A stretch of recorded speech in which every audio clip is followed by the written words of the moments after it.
الشيطان الرجيم بسم الله الرحمن الرحيم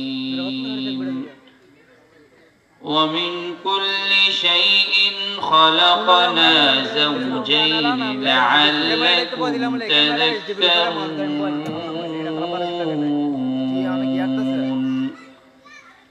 صدق الله مولانا العظيم وصدق رسوله النبي الكريم ونحن على ذلك من الشاهدين والذاكرين والشاكرين والحمد لله رب العالمين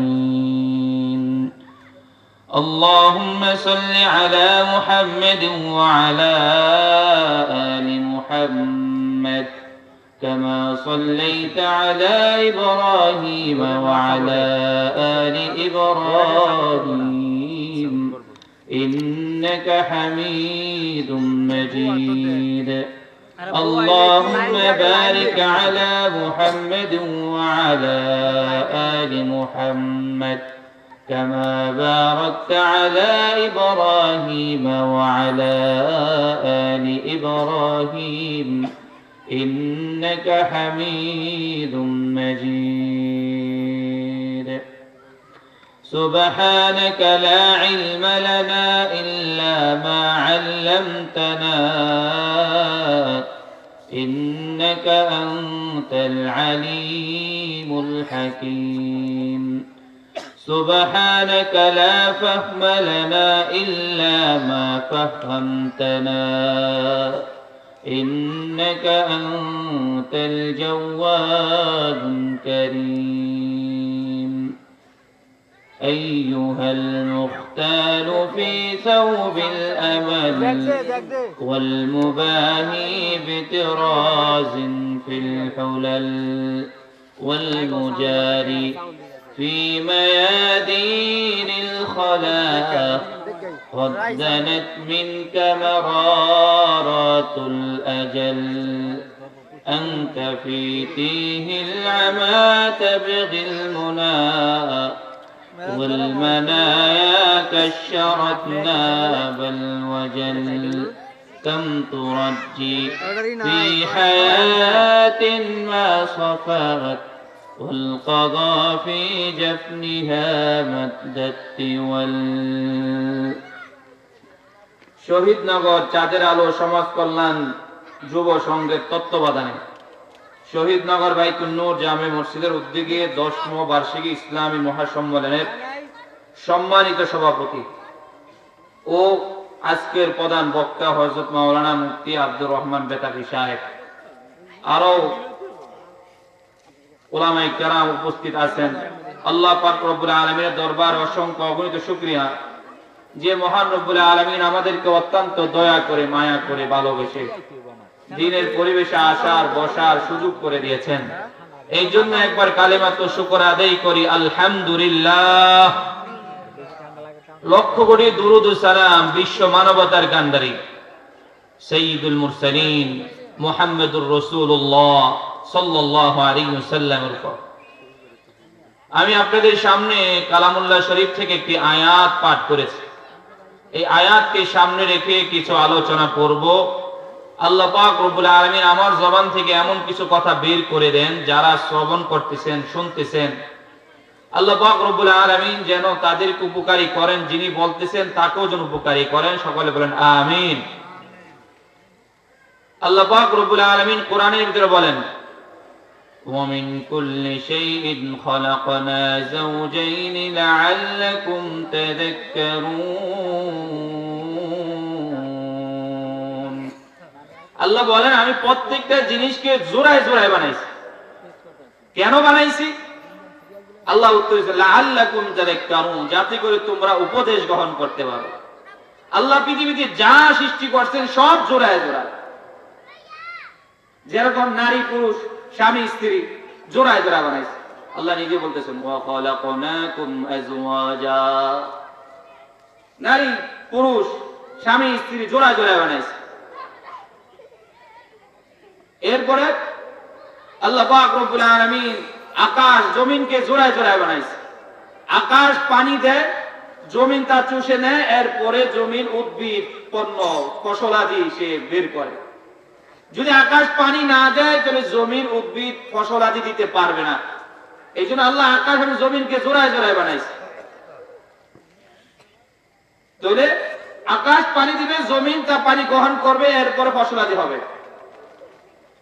এরকম ভাবে বুড়ানিকাল যারা, তারাও গবেষণা করে দেখছে যে আমরা যে ফসলাদি, আমরা যে সবজি শাক সবজি খাই, এগুলা তো জোড়া জোড়া আল্লাহ বানাইছে। পুরুষ ফুলকে নারী ফুলের মাঝে একটু গ্রাম শুকায় দেয়, এরপর ওখান থেকে ফসল হওয়া শুরু করে। সুবহানাল্লাহ বলেন। আল্লাহ পাক রব্বুল আলামিনের কুদরত এটা।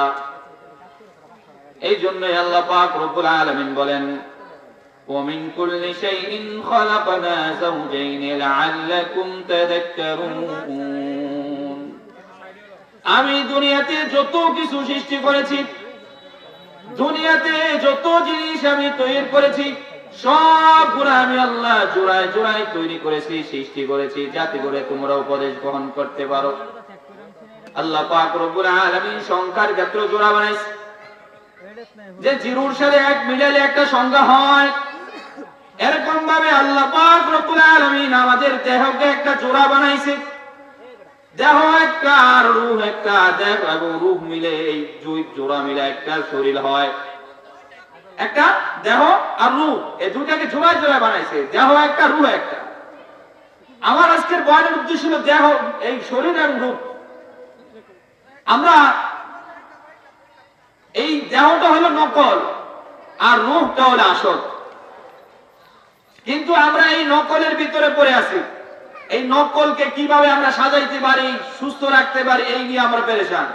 কি খাবার দাবার, পানি, পোশাক আদি, এগুলো নিয়ে আমরা ব্যস্ত।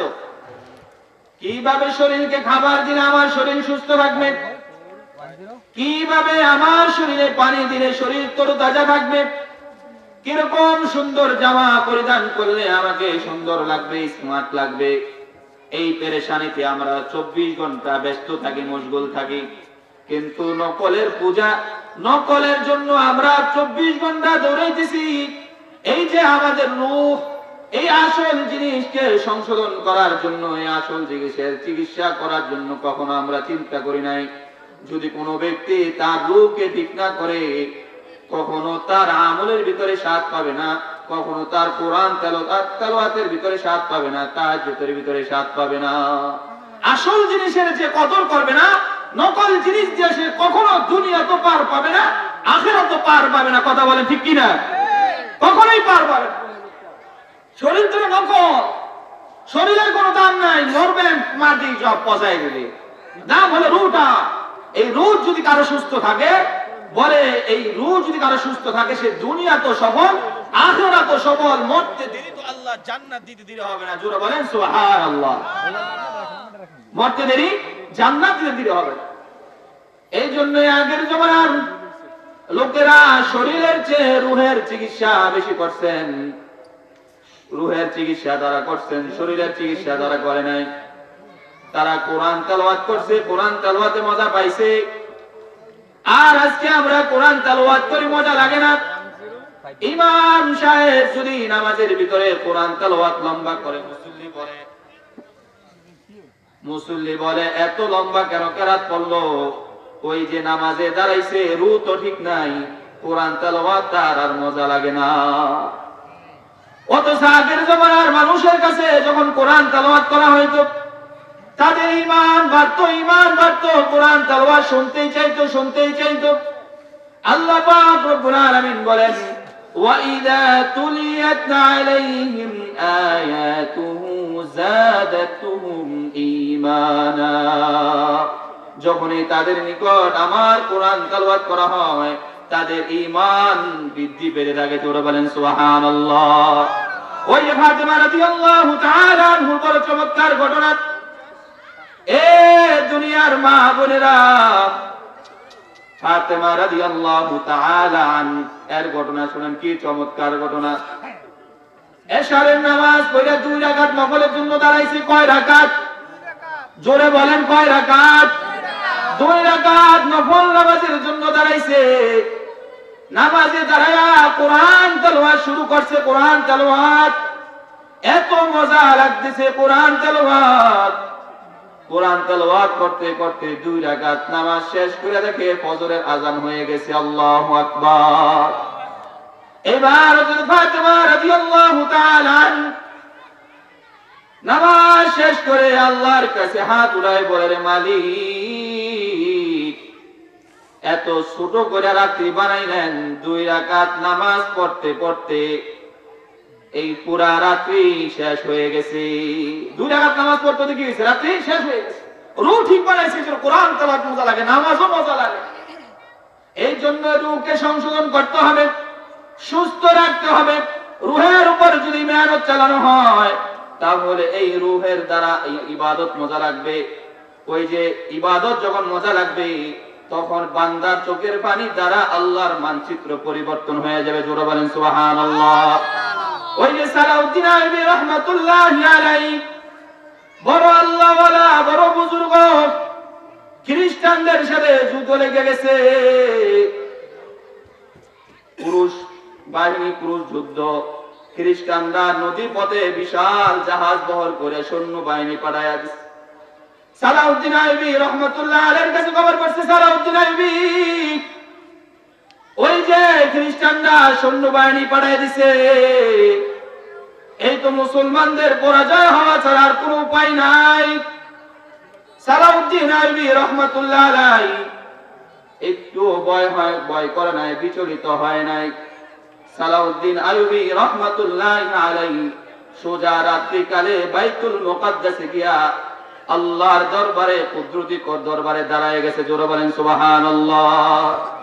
কুদরতি কদমে দাঁড়ায়া সারা রাত্রি নামাজ আদায় করছে। ফজরের আযান হইছে, ফজরের নামাজ আদায় করে মসজিদ থেকে বের হইছে। এক লোক আইসা বলতেছে, সালাউদ্দিন আইয়ুবী, তুমি কি শুনছো খ্রিস্টানরা নদী পথে, সাগর পথে বিশাল জাহাজ বহর করে সৈন্য বাহিনী পাঠাইতেছে? মুসলমানদের তো আর উপায় নাই, মুসলমানদের কি অবস্থা হবে? সালাউদ্দিন আইয়ুবী রাহমাতুল্লাহি আলাইহি একটু চিন্তিত হলেন না। ওই যে লোকটা সালাউদ্দিন আইয়ুবীকে খবর দিলেন, উনি এমন বড় আল্লাহওয়ালা ছিলেন, অন্তর্দৃষ্টিওয়ালা ছিলেন। তিনি সালাউদ্দিন আইয়ুবী রাহমাতুল্লাহ আলাইহির চেহারা দেখে বুঝতে পারলেন সালাউদ্দিন আইয়ুবী তো সারা রাত্রি ঘুমাই নাই, সারা রাত্রি আল্লাহর কদমে সেজদা দিছে আর আল্লাহর কাছে কাঁদছে। এবার অন্তর্দৃষ্টিওয়ালা লোককে বলতে, সালাউদ্দিন, ভয়ের কোনো কারণ নাই, আল্লাহ পাক রব্বুল আলামিন তোমার চোখের পানি দিয়া ওই পুরুষ বাহিনীর জাহাজগুলো ডুবায়া সৈন্যদেরকে শেষ করে দিয়েছে। জোরে বলেন সুবহানাল্লাহ। চোখের পানি দিয়া জাহাজ ডুবায়া এনেছে। আল্লাহু আকবার বলেন। এটাই ছিল রূহ, তারা রূহকে ঠিক করছে। আর আমরা নকল জিনিস নিয়ে ব্যস্ত। কি জিনিস নিয়ে ব্যস্ত? নকল। এই শরীরটা নকল ভাই। খানার জন্য দৌড়াইতেছি, পানির জন্য দৌড়াইতেছি, পোশাকের জন্য দৌড়াইতেছি, কিন্তু আমার রূহ যে মরে রয়েছে, রূহ যে শেষ হয়ে গেছে, এর জন্য আমার একটু ফিকির নাই। এই জন্য হযরত ওয়ালা বলেন, আমার হযরত ওয়ালা ডালকানগর পীর সাহেব আব্দুল মতিন সাহেব বলেন, যার রূহ ঠিক তার সব ঠিক, যার রূহ ঠিক তার সব ঠিক। এই জন্যই তারা রূহ ঠিক করছে, নামাজের ভিতর মজা পাইছে, কোরআন তেলাওয়াতের ভিতর মজা পাইছে, নফল ইবাদতের ভিতরে মজা পাইছে। আর আমাদের রূহ ঠিক নাই, আমরা নামাজও মজা পাই না, তাহাজ্জুদও মজা পাই না, কোরআন তেলাওয়াতে মজা পাই না। ওই যে খাজা কুতুবউদ্দিন বখতিয়ার কাফি রাহমাতুল্লাহ আলাইহি, বড় আল্লাহওয়ালা, বড় আল্লাহওয়ালা, নিজের রূহকে দমন করছে, নিজের রূহকে সুস্থ বানাইছে। দুনিয়া ছেড়ে যখন চলে গেছেন, যাওয়ার আগে খাদেমকে একটা চিঠি দিয়ে গেছে, বলে আমি যখন মারা যাব তখন আমার জানাজার যখন মানুষ আসবে সবার সম্মুখে তুমি এই চিঠিটা পড়বা, যার ভিতরে এই গুণগুলা পাওয়া যাবে সে আমার জানাজার নামাজ পড়াইবে, আর যদি এই গুণগুলা পাওয়া না যায় করে দিবা, জানাজা সালাত দাফন করে দিবা। এবার কুতুবউদ্দিন কাজী রহমাতুল্লাহ আলাইহি যখন দুনিয়া ছেড়ে গেলেন, ওনার মৃত্যুর খবর পেয়ে পঙ্গপালের মতন চতুর্দিক থেকে মুসল্লিরা জড়ো হতে লাগলো। একটা কথা মনে রাখবেন, আলেম ওলামা যদি মারা যায়, তাদের জানা যায়, আল্লাহ কুদরতি ভাবে মুসল্লি পাড়ায় জোরে বলেন সুবহানাল্লাহ। আল্লাহ রাসূলের এক সাহাবী তাফসীর ইবনে কাসিরের ভিতরে সূরা ইখলাসের ব্যাখ্যায় লিখছেন, আল্লাহ রাসূলের এক সাহাবী মারা গেছে, তার জানাজায় 1,40,000 ফেরেশতা উপস্থিত। জোরে বলেন সুবহানাল্লাহ। কয় লক্ষ? আল্লাহ রাসূল সালাম ফিরে দেখ পিছনে ফেরেশতাদের দুইটা কাতার। আল্লাহ রাসূল জিবরাইলকে জিজ্ঞাসা, জিবরাইল, ফেরেশতাদের কাতার কেন? আমার এই উম্মতের কি বৈশিষ্ট্য? বলে, আপনার এই উম্মত উঠতে বসতে খাইতে রইতে সদা সর্বদা সূরা ইখলাস পাঠ করে, এই জন্য আল্লাহ পাক রব্বুল আলামিন সেও আল্লাহর মহব্বত করে, আল্লাহ তার মহব্বত করে, এই জন্য তার জানাজায় আকাশ থেকে 1,40,000 ফেরেশতা আছে। জোরে বলেন সুবহানাল্লাহ। খাজা কুতুবউদ্দিন কাজী বখতিয়ার রহমাতুল্লাহ আলাইহি ইন্তেকাল হওয়ার পরে লোকজন জড়ো হয়ে গেছে। একটা জিনিস মনে রাখবেন, হক এবং বাতিলের ভিতরে পার্থক্য হলো জানাজা। ইমাম আহমদ ইবনে হাম্বল বলেন, হক এবং বাতিলের ভিতরে পার্থক্য কি? জানাজা। জানাজায় যার লোক বেশি হবে মনে করতে হবে সে হক পন্থী, সে হক। ইমাম আহমদ ইবনে হাম্বল বলে গেছেন, বলে আমি যদি মারা যায়, আমার দেখবা জানাজায় লোক হবে, আর ওই যে জাফর, মীর জাফর যে জালেম বাদশা, তার জানাজায় লোক হবে। কুতুবউদ্দিন কাজী রহমাতুল্লাহ আলাইহির জানাজা মানুষ চলে আসছে। খাদেম সামনে দাঁড়ায়া বলতেছেন, এই 4টা গুণ যার ভিতরে থাকবে, সেই আজকে খাজা কুতুবউদ্দিন বখতিয়ার কাকের জানাজা পড়াইতে পারবে। 4টা গুণ কি?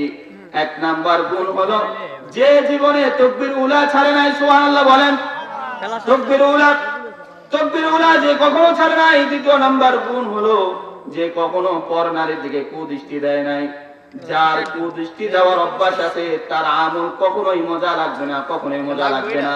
এই জন্যই হযরত ওয়ালা বলেন, যে 3টা জিনিস ছাড়তে পারবে সে আল্লাহর ওয়ালি। কি হবে? আল্লাহর ওয়ালি। 1, যে কুদৃষ্টি ছাড়বে, কুধারণা ছাড়বে, গীবত ছাড়বে, সে আল্লাহর ওয়ালি হবে। জোরে বলেন সুবহানাল্লাহ। 2 নাম্বার হুজুর চলে আসছে, মুরব্বি মানুষ বসায় রাখা ঠিক হবে না, শেষ। 2 নাম্বার গুণ হলো যার, যে কখনো পরে নারীর দিকে কুদৃষ্টি দেয় নাই। আমাদের তো কুদৃষ্টি দিতে দিতে আমাদের চোখ শেষ, দিল শেষ। কথা বলেন ঠিক কিনা? এই নজর খারাপ হওয়ার কারণে আমাদের অন্তর শেষ হয়ে যেতেছে। আচ্ছা, এই জন্যই ওই আত্মার বেদী শাহ হাকিম আত্মার সাহেব রহমাতুল্লাহ আলাইহি নওয়ারাল্লাহু মারকাদা, ওনার কিতাবটা পড়ে তাহলে নজরের হেফাজত কি বুঝে আসবে। 3য় নাম্বার গুণ, যিনি কখনো তাহাজ্জুদ নামাজ ছাড়ে নাই। 3য় নাম্বার গুণ কি? জীবনে কখনো তাহাজ্জুদ নামাজ পড়ে নাই, ছাড়ে নাই। 4th নাম্বার গুণ, যে জীবনে আসলে সুন্নাত ছাড়ে নাই। এই 4টা গুণ যার থাকবে, সে আমার জানাজার নামাজ পড়াবে। লক্ষ লক্ষ মানুষ জড়ো হয়ে গেছে, কেউ সামনে আগায় না। একটু পরে কাতার বেদ করে শামসুদ্দিন আল কামাশ রহমাতুল্লাহ আলাইহি একজন বাদশা, তিনি কাতার পাক করে খাজা কুতুবউদ্দিন বখতিয়ার কাকি রহমাতুল্লাহ আলাইহির কাফনের কাপড়টা সরায় বলতেছেন, করে আল্লাহর বান্দা, তুমি সবার সামনে আমারে বেজ্জতি করলা। আমি চাই নাই যে আমার এই আমলগুলা বান্দার সামনে প্রকাশ হোক। আমি চাইছি আমার আমলটা যেন আমার আল্লাহর সাথে সম্পর্ক থাকে, যেন আল্লাহর আমি জানার কিছু না জানি। এরপরে শামসুদ্দিন আল কামাশ রহমাতুল্লাহ আলাইহি ওনার জানাজা পড়াইছে। জোরে বলেন সুবহানাল্লাহ। দেখছেন নাকি 4টা গুণ আমরা জীবনে বলতে পারবো যে আমরা কখন তাকবীর নামাজ যদি বলি না, তাকবীর করতে আসবে। কুদৃষ্টি থেকে শেষ, আমরা নজরে হেফাজত আমাদের নাই। এই জন্য নজরের হেফাজত বড় জিনিস। এরপরে তাহাজ্জুদ নামাজ পড়া, হারা কি লম্বা রাত্রি 4:30 বাজে উঠলো, আপনি ওযু করে 4 রাকাত নামাজ পড়তে পারবেন। শুরু করে দেই, আমল করার চেষ্টা করি, 10টাতে ঘুমাই। এরপরে নফল যে সুন্নতগুলো আছে এগুলো আদায় করার চেষ্টা করি।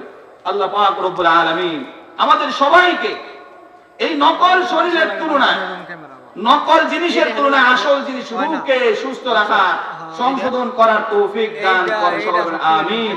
ওয়া আখিরু দাওয়ানা আলহামদুলিল্লাহ।